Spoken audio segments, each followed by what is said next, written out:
Selamat pagi Indonesia. Anda menyaksikan seputar Bali terkini pukul 10 WITA bersama saya Agus Jagatraya.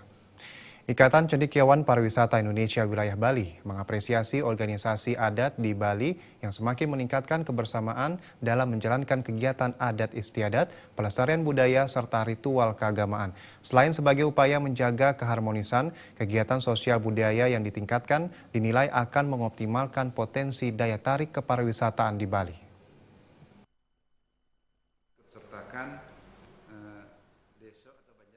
Ketua Ikatan Cendekiawan Pariwisata Indonesia Wilayah Bali, Putu Ano mengatakan, tradisi kekeluargaan masyarakat di Bali dalam bingkai desa dan Banjar Adan menjadi potensi kuat bagi kepariwisataan Bali.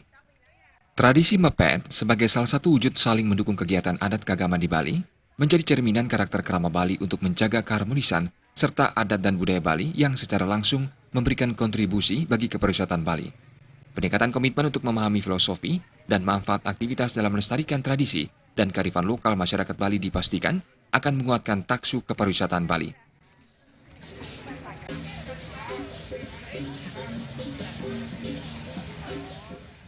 Ritual begitu mengikut sertakan desa atau banjar yang lain, itu sangat bagus sekali.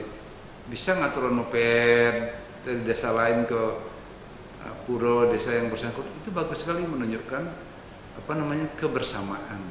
Itulah uniknya Bali. Itu sangat menjadi daya tarik. Nanti kita bisa jelaskan kepada wisatawan, kenapa sampai begitu. Nah, inilah hubungan keharmonisan antar sesama kita.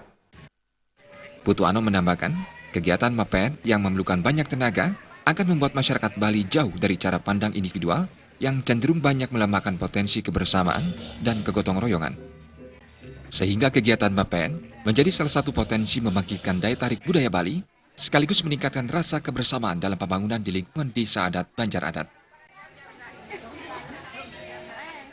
Suteja Bali TV. Kami akan kembali di seputar Bali terkini 1 jam mendatang. Selamat pagi dan sampai jumpa.